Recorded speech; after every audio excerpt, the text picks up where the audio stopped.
Everybody, welcome to the training camp wrap-up show presented by UPMC Health Plan. I'm Missi Matthews. The Steelers back here at Heinz Field. No pads today. Practice has just concluded. Let's head down where quarterback Josh Dobbs is kind enough to join me. And Josh, you had a chance to play on Thursday night. Coach Tomlin said he was happy with your performance. When you went back and looked at the tape, what did you see?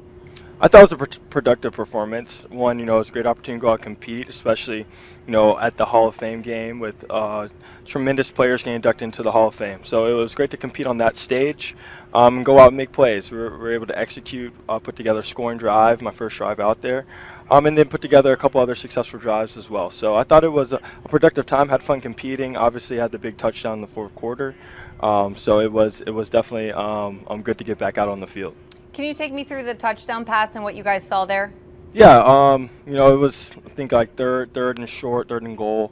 The Cowboys came out there in a cover zero, so we were in a five-man pro. Knew we're going to be hot to one side.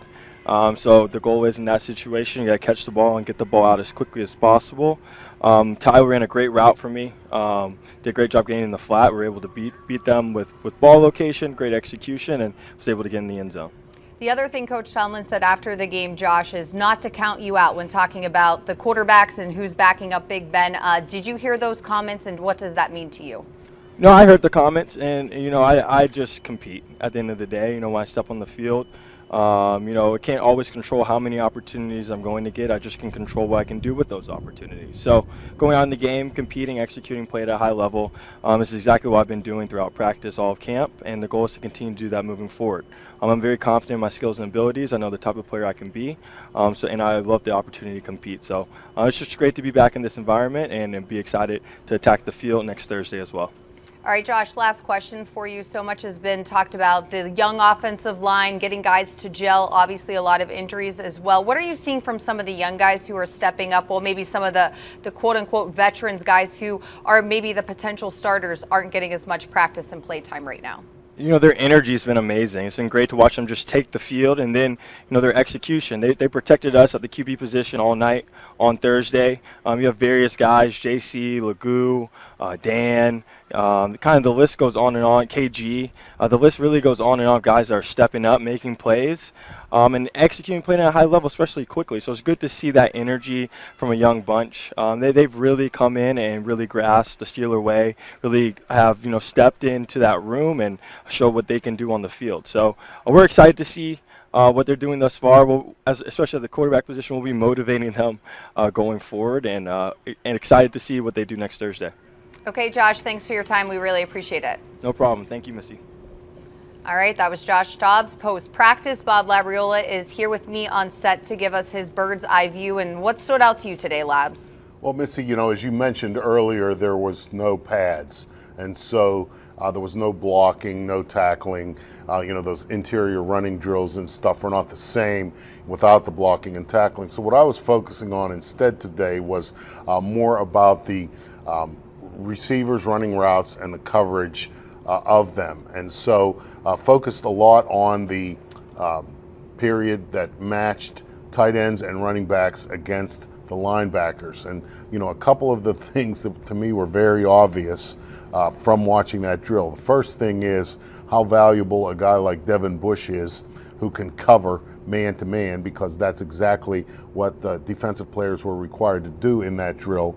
And the other thing is it's very, very difficult to do that because these receivers are working with the whole field. There's no pressure on the quarterback. It's a drill that's very, very heavily weighted towards the offense. And one of the early matchups had Devin Bush against rookie tight end Pat Freiermuth. And Freiermuth got a little bit behind him, not a lot though.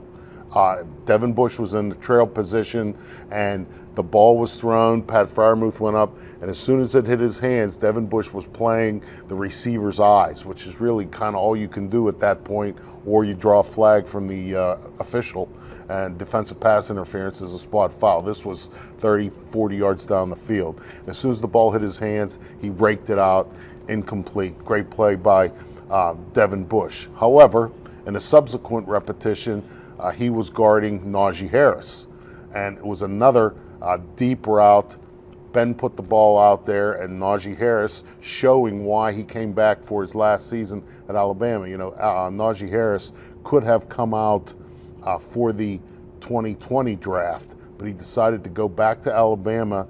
And the reason that he said he went back to Alabama was to specifically work on his receiving. He didn't feel that what he had put on video, to use his words, as a receiver was good enough. So in that play where he got behind Devin Bush, caught a deep pass down the sideline. It was a beautiful catch, nice throw, but it was a receiver, wide receiver kind of catch. Usually you don't see running backs use their body to shield a good defensive player off and then make the catch with their hands. Najee Harris had another one of those kinds of plays. Ben Roethlisberger threw him a touch pass with Melvin Ingram III on his back, and Ben, nicely done, just lofted it up and let him run underneath it. But again, Najee Harris made, to me, what I would call a wide receiver play and caught the ball with his hands. Ball's extended, his arms were extended. Again, the kind of play you usually see a wide receiver have to make. If you have a running back who can make that kind of play in the passing game, you really got yourself something. All right, Labs, thanks so much for your time. Coach Tomlin has already concluded his press conference. We will have that for you on Steelers.com and the official Steelers mobile app, so you can check that out as well. Thanks so much for joining us here today on the Training Camp Wrap-Up Show. We'll see everybody back here tomorrow.